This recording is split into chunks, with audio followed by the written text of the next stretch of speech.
जय श्री कृष्णा। राधे राधे। दोस्तों, आप सभी का मेरे चैनल कल्चर क्लिप्स में स्वागत है।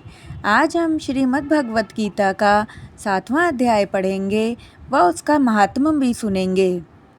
अगर आपने पिछले 6 अध्याय नहीं सुने हैं तो उनके लिंक डिस्क्रिप्शन बॉक्स में उपलब्ध हैं, वहां से आप उन्हें सुन सकते हैं।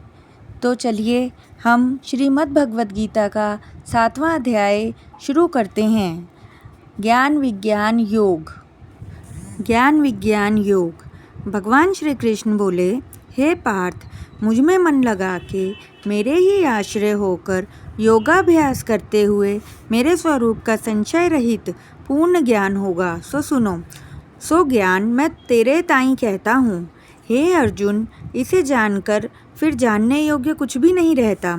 इस दुनिया में कोई एक ही विरला पुरुष ऐसा होता है जो विरक्त होता है, और जितने भी विरक्त होते हैं उनमें भी कोई एक मुक्ति पद को प्राप्त होता है, और जितने भी मुक्ति पद को प्राप्त होते हैं उनमें भी कोई विरला ही मेरी महिमा के ज्ञान को पहचानता है। अतः मैं तुझे अपनी महिमा बताता हूँ। हे अर्जुन, पृथ्वी, जल, अग्नि, वायु, आकाश, मन, बुद्धि और अहंकार, ये 8 प्रकार की मेरी प्रवृत्ति है। इस प्रकृति को अपरा चेतन अर्थात जड़ कहते हैं। हे महाभावों, इससे दूसरी प्रकृति चेतन है, जिसने संपूर्ण जगत धारण किया है। इन्हीं दोनों प्रकृतियों से सब प्राणी मात्र उत्पन्न होते हैं। ऐसा जानो, ये प्रकृतियाँ हमसे ही उत्पन्न हुई हैं। इस प्रकार जगत की उत्पत्ति और प्रलय का कारण मैं ही हूँ। हे धनंजय, धागों में जिस प्रकार मणि पिरोई जाती है, उसी भांति ये संसार मुझ में ही गुथा हुआ है। मुझसे परे और कुछ भी नहीं है। हे कुंती पुत्र, जल में रस मैं ही हूँ, चंद्रमा और सूर्य में प्रभा मैं हूँ। मैं सब वेदों में प्रणव हूँ, आकाश में शब्द तथा पुरुषों में पौरुष मैं ही हूँ। हे अर्जुन, पृथ्वी में सुगंध और अग्नि में तेज मैं हूँ। हे पार्थ, संपूर्ण प्राणियों में सनातन बीज रूप मुझको ही जान। बुद्धिमानों में बुद्धि रूप तथा तेजस्वियों में तेजस मैं हूँ। हे अर्जुन, काम और रोग रहित बलवान पुरुषों में धर्म के विरुद्ध न जानने वाला कर्म मैं ही हूँ। जितने भी सात्विक, राजस और तामस पदार्थ हैं, वे सब मुझसे ही उत्पन्न हुए हैं, परंतु उनमें मैं नहीं रहता। ये सब मुझ में हैं। सत, रज, तम, इन तीनों गुणों के प्रभाव से ये सारा संसार मोहित रहता है। इस कारण यह इससे परे मुझ अव्यय परमात्मा को नहीं जानता। मेरी यह गुणमयी और दिव्य माया अत्यंत दुष्कर है। जो मुझे अनन्य भाव से भजते हैं वे इस माया को पार कर जाते हैं। जो पापी, मूढ़ और नराधम हैं, माया ने जिनको ज्ञान हर लिया है और आसुरी भाव ग्रहण किए हुए हैं, वे मुझे नहीं पाते हैं। हे भारत श्रेष्ठ अर्जुन, 4 प्रकार के जीव मुझको भजते हैं: दुखिया, जिज्ञासु, ऐश्वर्य की कामना करने वाले और ज्ञानी। जिनमें मुझे सदा एकाग्रचित और केवल मेरी भक्ति करने वाले ज्ञानी श्रेष्ठ लगते हैं, क्योंकि मैं ज्ञानी को अत्यंत प्रिय हूँ। किंतु जो दुखिया आदि मुझे सिमरते हैं, इन्हें भी तू बुरा न जान। वे भी बड़े उदार और श्रेष्ठ हैं, किंतु ज्ञानी तो मेरी आत्मा है। इन ज्ञानियों ने न केवल मेरे चरणों के साथ दृढ़ निश्चय बांधा है, और इन्होंने मुझको ही अपना ठाकुर और ईश्वर माना है। हे अर्जुन, कई जन्मों की साधना के बाद इनकी बुद्धि निर्मल होती है, तब वे मुझे जानने योग्य ज्ञान प्राप्त करते हैं।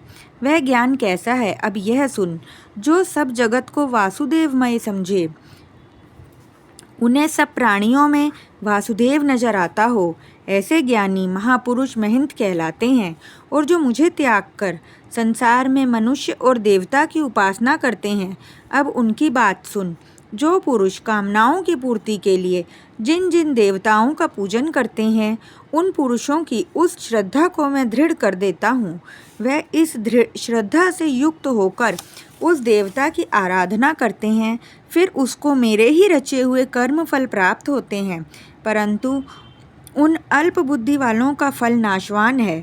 देवताओं की आराधना करने वाले उन्हीं देवताओं को मिलते हैं, और मेरे भक्तजन मुझ में मिल जाते हैं।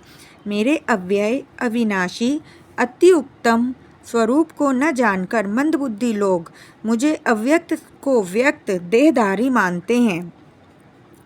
मैं योग माया से आच्छादित होने के कारण सबको नहीं दिखता हूँ। उसी से मूढ़ लोग अनादि और अविनाशी मुझको नहीं जानते। हे अर्जुन, मैं भूत भविष्य और वर्तमान के सब प्राणियों को जानता हूँ, पर मुझे कोई नहीं जानता। हे भारत, हे परम तप, इच्छा और द्वेष से उत्पन्न होने वाले सुख दुख आदि द्वंद्वों के मोह से जगत के सभी प्राणी भ्रम में फंस जाते हैं। जिन पुण्यात्माओं के पाप नष्ट हो गए हैं, वह पुरुष द्वंद्व के मोह से छुटकर दृढ़ निश्चय करके मेरी भक्ति करते हैं। जो मेरा आश्रय लेकर जन्म मरण के दुख दूर करने का अर्थ प्रयत्न करते हैं, वे पुरुष ब्रह्म, आत्मज्ञान और संपूर्ण ज्ञान को जानते हैं। जो अधिभूत, अधिदेव और अधियज्ञ इन सब में व्यापक मुझे जान पाते हैं, वह समाधिष्ठ पुरुष मरण काल में मुझको जानते हैं।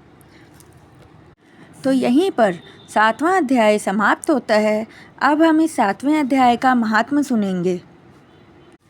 श्री नारायण जी बोले, हे लक्ष्मी, अब 7वें अध्याय का महात्म्य सुनो। पटेल नामक एक नगर में शंकुकर्ण नाम का एक वैश्य रहता था। व्यापार करने को वह नगर से बाहर यहाँ वहाँ जाता रहता था। एक बार उसे रास्ते में एक सांप ने डस लिया और वह मर गया। उसके साथी उसका दाह संस्कार करके आगे बढ़ गए। जब वह पलट कर वापस अपने नगर में आए तो उस वैश्य के पुत्र ने पूछा, मेरा बाप कहाँ है? तब उन व्यापारियों ने बताया कि उसे एक सांप ने डसा था, जिससे कि वह मर गया, और ये सब पदार्थ जो तेरे पिता का है, ये सब तू ले ले। इस प्रकार उसका धन उसे देकर पिता की गति कराने को कहा। पुत्र ने सब हाल जानकर सुनकर कहा कि जिस सर्प ने मेरे पिता को काटा है, मैं उसको मारूंगा। उस व्यापारियों ने कहा, चलो उस ठौर मुझको वहाँ ले चलो जहाँ पर वह सांप है। व्यापारियों ने कहा, आओ, जहाँ मेरा पिता शंकुकर्ण मरा है वहाँ मुझे ले चलो। व्यापारियों ने उसे वहाँ ले जाकर खड़ा कर दिया। देखा तो वहाँ एक बाम्बी है, जिसे वह कुदाल से खोदने लगा। जब वह बड़ा हुआ छेद तो वहाँ से एक सर्प निकला। सर्प बोला, तू कौन है? मेरा घर क्यों खोदता है? उस बालक ने कहा, मैं शंकुकर्ण का पुत्र हूँ। जिस सर्प ने मेरे पिता को मारा है, मैं उसे मारूंगा। तब सर्प ने कहा, हे पुत्र, मैं तेरा पिता हूँ। तू मुझे इस अधम देह से छुड़ा और मुझे मत मार। ये मेरा पूर्व जन्म का कर्म था, सो मैंने भोगा। तब पुत्र ने कहा, हे पिता, कोई यत्न बताओ जिससे तुम्हारा उद्धार हो। तब उस सर्प ने कहा, हे पुत्र, किसी गीता पाठी ब्राह्मण को घर में भोजन कराओ और उसकी सेवा करो, तो उसके आशीर्वाद से मेरा कल्याण होगा।